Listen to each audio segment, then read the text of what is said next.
걱정하면서 나왔습니다.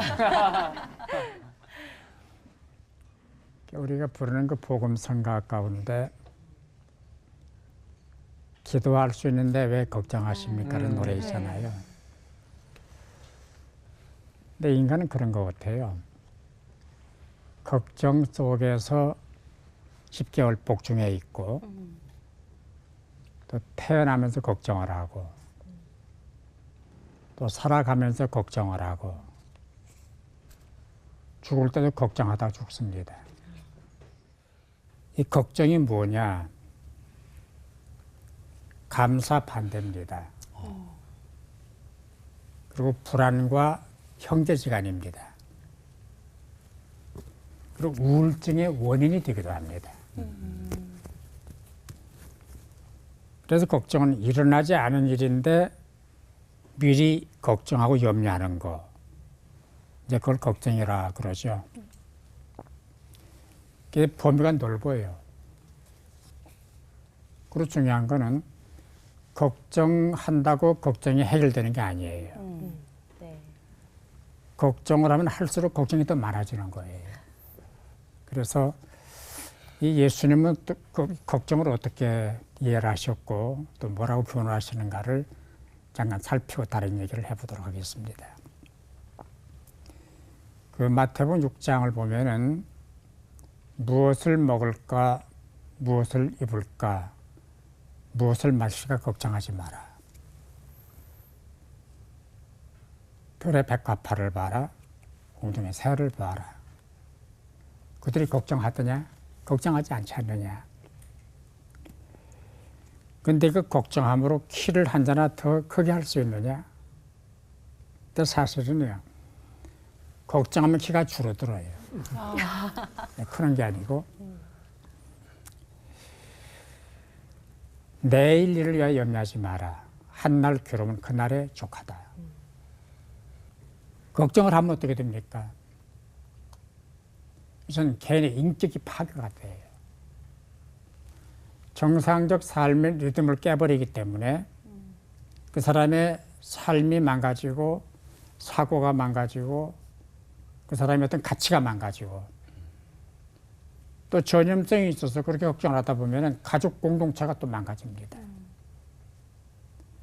그리고 걱정하는 사람들이 많이 모이면 교회도 망가지는 거예요. 믿음의 뿔을 흔들고 공동체를 흔들고 또 기도와 감사를 가로막습니다. 걱정하는 사람은 기도하지 않습니다. 또 감사가 없습니다. 그래서 이 걱정을 푸는 해법은 간단해요. 믿고 감사하면 돼요. 걱정이라는 두 글자를 감사로 바꾸면 되는 거예요. 그 믿음이라는 말을 그 헬라어로 피스테스라고 그러는데요. 그 뜻은 신뢰한다, 맡긴다 그런 뜻이래요. 요한복음 14장 1절에 예수님 말씀하시기를 너의 모든 염려를 주께 맡겨라 하는 말씀도 있고 너희는 마음에 근심하지 말라. 하나님을 믿으니 또 나를 믿어라. 믿으면 근심할 필요가 없다. 믿으면 걱정할 필요가 없다. 그런 뜻으로 주신 말씀이거든요. 제 개인 얘기입니다만 1999년 4월 달에 큰 수술을 받았어요. 병원에서 어려운 수술이라고 그래서 유서도 썼고 이렇게 죽게 해 주십시오라고 썼는데 그게 아니더라고요. 병원에 입원해가지고 한 일주일은 종합검사를 다시 하고 수술하고 일주일 만에 퇴원을 했는데요.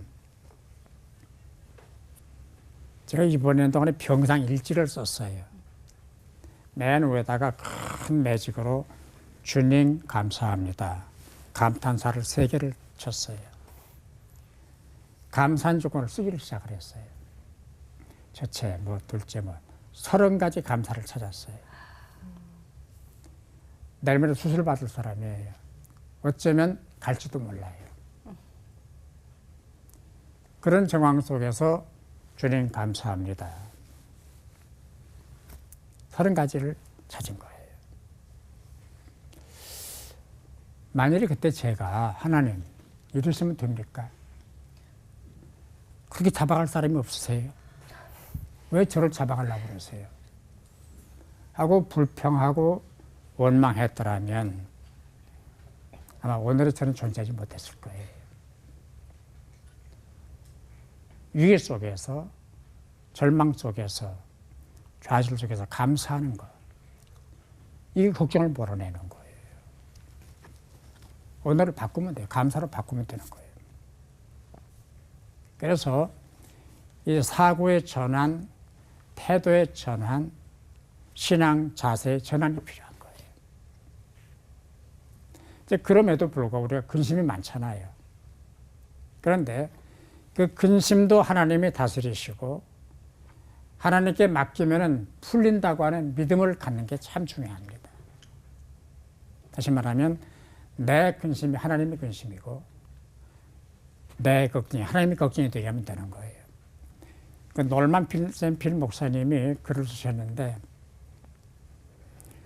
문제를 붙잡은 당신의 손을 하나님의 손 속에 집어넣으시오. 그래야만 당신의 문제가 하나님의 문제가 될 것이요. 멋진 얘기거든요. 내 걱정, 근심, 염려 이 모든 것들을 하나님께 맡기고 감사로 바꾸는 그런 삶이 되면은 우리의 삶이 풍성한 삶이 될 수 있다라고 믿습니다. 아멘. 기도하십시다.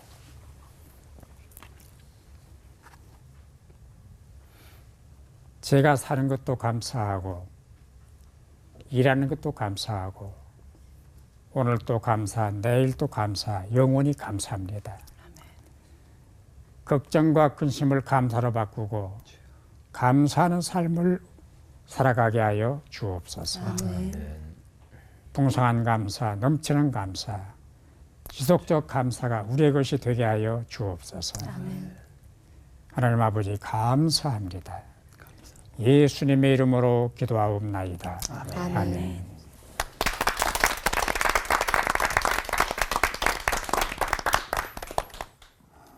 디모데전서 4장 4절 5절에 보면 하나님께서 지으신 모든 것이 선함에 감사함으로 받으면 버릴 것이 없다. 말씀과 기도로 거룩해진다.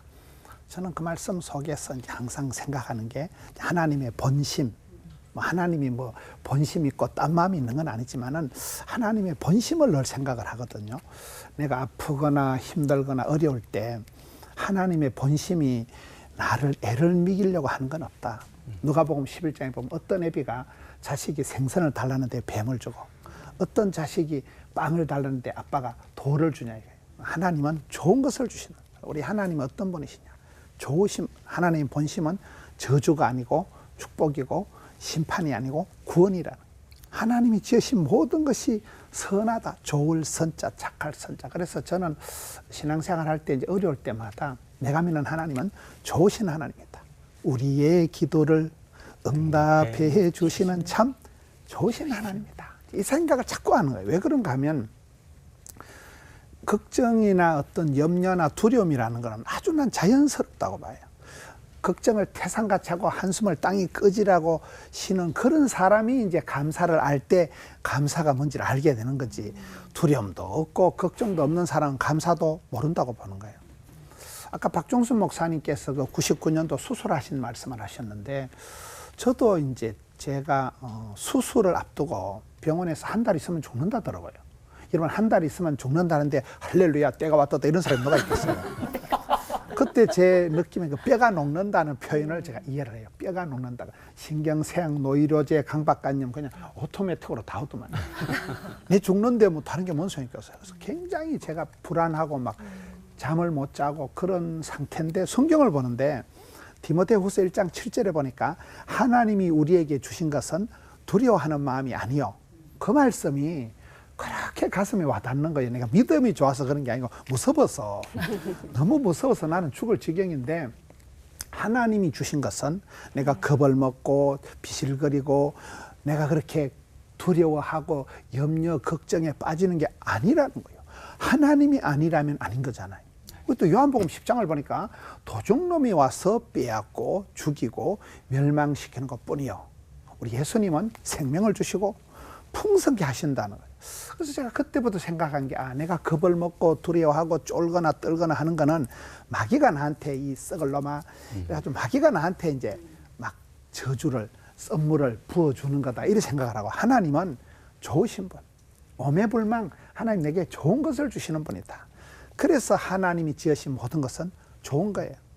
좋으신 하나님을 만나고 좋으신 하나님을 믿고 난 뒤부터는 감사함으로 받으면 받는 것도 여러 가지예요. 이런 바다의 넓은지 아세요? 오만때만 걸 받아들이니까 바다가 넓은 거예요. 받아들이는 게 중요한 거예요. 사랑은 하는 것보다 받는 게 중요하다잖아요. 어릴 때 사랑을 담뿍 받은 사람이 고기도 먹어본 사람이 먹는다고. 사랑의 그 추억이 많은 사람들이 사랑하며 존경하며 섬기며 이게 가능한 거거든요. 저는 이제 걱정이 태산 같고 대한민국 사람들은 집단 패닉 현상이 있다. 우울증이 감기 걸리듯이 다 우울증이 있다. 여러분들이 집에 가서 딱 누우려고 하면 몸은 천근만근 무거운데 정작 자려고 하면 눈이 말똥말똥하고 저는 그게 정상이라고 봐요. 약간 불면증이 있고 우울감 있고 약간 이게 공황장애 같이 약간 그 신경이 과민한 건 나는 아주 착한 사람이다 이렇게 생각합니다. 어떤 인간이 대급박만 되면 잠이 자고 난 그거는 사람이 아니문이다. 그렇잖아요. 한국 사람은 한해 민족이라고 다 가슴에 이 주저리 한이 맺힌 게 다 있다.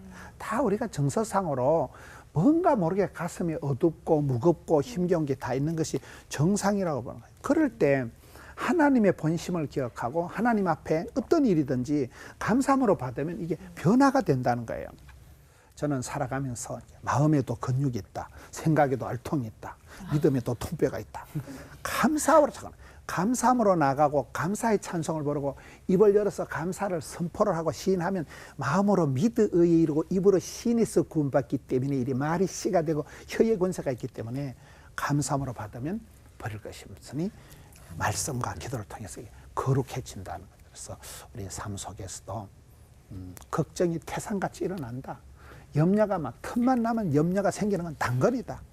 그럼에도 불구하고 믿음의 안목을 가지고 내가 믿는 하나님은 좋으신 분, 내게 반드시 좋은 것을 주시려고 작정하신 하나님, 그 하나님을 의지적으로 바라보고 하나님 앞에 나아가고 구하고 찾고 두드리면 구하는 자가 찾는 자가 만날 것이고 두드리는 자에게 에바다 열어주시잖아요. 그래서 좋으신 하나님을 체험하고 좋은 인생을 감당하는 우리 성도님들 되시기를 축원합니다. 아멘. 자비로우신 주님 감사합니다. 우리에게 좋은 것을 주시고자 하고 영생의 복을 주시고 구원의 자리로 은혜의 자리로 인도해 주신 주님을 찬양합니다.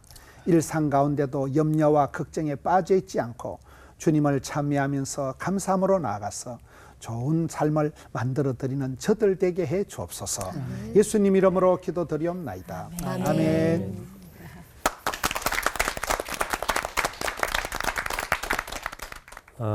김문훈 목사님 설교를 들으면서 충격을 받았어요. 저는 대굴빵만 붙이면 자거든요.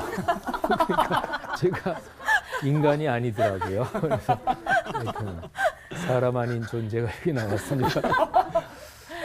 저는 성격이 좀 심플했어요. 근데 이런 얘기하면 사람들이 잘 안 믿어요. 예리할 것 같고 날카로울 것 같고 까다로울 것 같고 그러는데 진짜 안 그렇거든요. 어릴 때 제 별명이 곰이었습니다. 근데 어릴 때는 무지무지하게 뚱뚱했느냐. 근데 외모 때문이 아니고 저는 무슨 일을 이렇게 한번 이렇게 하면 다른 거 전혀 생각 안 하고 그냥 그 일만 집중합니다. 그래서 천국 가신 저희 어머니께서 아이고 이 녀석은 곰 같아서 그런 얘기를 제가 많이 듣고 자랐거든요. 그러니까 굉장히 심플해서 진짜 대굴빵만 붙이면 저는 잡니다. 그리고 뭐 아무거나 잘 먹고 진짜로. 그래서 약간은 심플한 성격이고요. 오늘 제 설교 제목이 걱정 끝 감사 시작입니다. 뭐 설교 제목이 굉장히 멋있죠. 근데 목사들은 설교 제목을 목사님에 따라서 다르지만 굉장히 신경을 많이 쓰고 이러는 분도 있는데 뭐 저도 신경을 많이 써요. 근데 걱정 끝 감사 시작. 제가 설교 제목 이렇게 잡아놓고 감탄을 했어요. 스스로. 야, 잘했다. 근데 문제는 이게 진짜 가능한가 하는 거죠.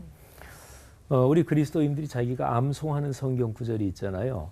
이 빌립보서 4장 6, 7절은 아마 제가 고등학교 1학년 때 처음 예수 믿고 그리고 얼마 지나지 않아서부터 이거는 암송했던 구절이라고 지금 기억이 됩니다. 정확하게 언제부터 뭐 시점까지는 기억이 안 나도요. 아무것도 염려하지 말고 다만 모든 일에 기도와 간구로 너희 구할 것을 감사함으로 하나님께 아뢰라. 6절이지요.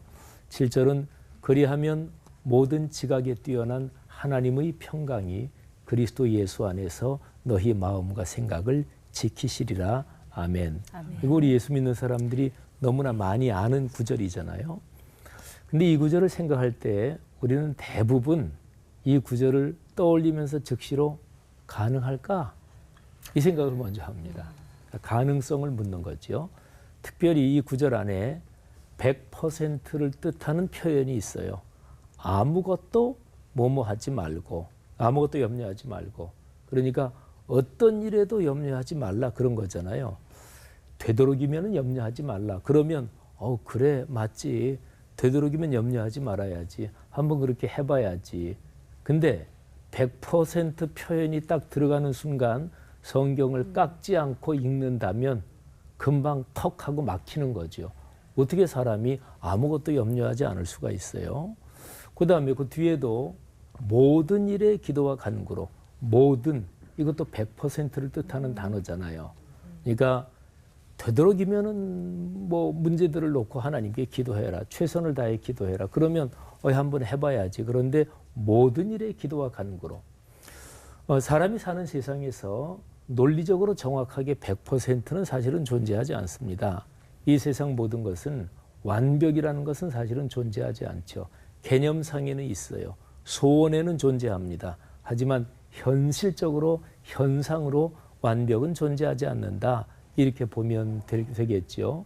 예를 들어서 순금이 몇 퍼센트가 금이에요? 100%가 아니고 99.99 뭐 이렇게 해도 100%라고는 안 쓰거든요. 물론 99.99 뭐 이런 표현을 통해서 역설적으로 와 순금이구나 이 느낌이 더 강하게 오기도 하지만요. 그러니까 사람 사는 세상에는 100%가 없습니다. 그래서 우리 예수 믿는 사람이 성경을 읽을 때 100%를 뜻하는 단어가 나오잖아요. 그럼 우리는 자기도 모르게 그거를 깎아서 들어요. 아무것도 염려하지 말고 그랬는데 의식 또는 아예 무의식 중에서 되도록 염려하지 말라는 얘기지. 근데 그런 얘기예요? 아니잖아요. 그죠? 모든 일에 기도와 간구로 너희 구할 것을 감사함으로. 그러니까 모든 일에 감사하면서 기도해라. 이것도 무의식 중에 이미 깎아요.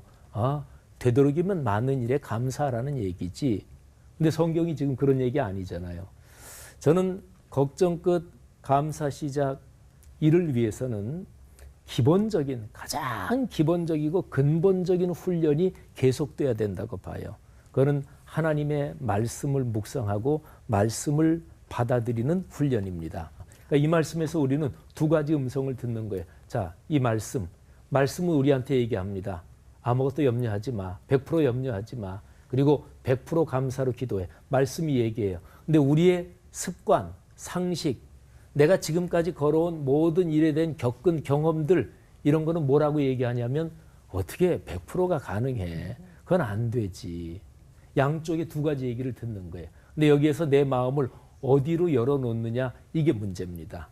보통 사람들은 마음을 일로 열어놔요. 근데 마음을 일로 열지 말고 일로 열면 돼요. 너무 쉬운가요? 다시 한번 해볼까요? 마음을 일로 열지 말고 일로 열면 돼요. 그러면 그렇게 질문할 거예요. 아이고 목사님 손은 폈다 쥐었다 이거 가능하지만 마음이 어떻게 그렇게 쉽게 됩니까? 내 마음 나도 몰라. 그건 맞아요. 그래서 이 세상에 모든 종교에는 공통적으로 마음 공부, 마음 수련이 다 들어가 있어요. 이거는 타 종교도 다 마찬가지. 모든 철학 사상, 인간이 행복하게 살아가는 모든 이론에는 마음 수련, 마음 공부가 다 들어가 있어요. 이건 공통적입니다. 그건 우리 기독교도 마찬가지예요. 근데 차이점이 있다. 그건 뭐냐면 내 마음을 내가 닫고 수련해서 되는 게 아니라 성령께서 내 마음속에 들어오심으로 된다. 그리고 하나님의 말씀이 작동하면서 된다 그런 거죠. 그러니까 손 쥐었다 폈다 하는 것처럼 간단하게는 안 돼요. 그건 저도 마찬가지고 누구도 마찬가지예요. 그런데 기본적으로 어린아이처럼 주님 이 말씀이 가능함을 믿습니다. 제 가능성은 제로입니다. 하나님의 가능성이 이 작동된다는 것을 저는 믿습니다. 이렇게 자꾸 훈련하면 그러면 하나님의 가능성, 이 말씀이 우리의 마음속에서 작동하기 시작합니다. 저는 그렇게 믿습니다. 그러니까 빌립보서 4장 6, 7절 말씀, 이 말씀을 붙잡고 그렇게 말씀을 묵상할 때 하나님의 성령이 역사하셔서 말씀을 점화하시고 그리고 내 속에서 작동하시고 내 생각과 마음 자리를 바꾸어 주신다고 믿습니다. 아멘. 문제는 하나님의 말씀이 작동하느냐 그거지 내 마음 수련 또는 마인드 컨트롤이 아닌 거지요. 그렇게 사실 수 있기를 바랍니다. 아멘. 하나님 은혜 감사합니다. 인간의 가능성 여기에 목을 걸고 살지 않겠습니다. 하나님의 가능성을 믿으며 또 간구하며 살겠습니다. 우리의 삶에서 걱정이 끝나고 감사가 시작되게 도와주십시오. 예수님 이름으로 기도합니다. 아멘. 아멘.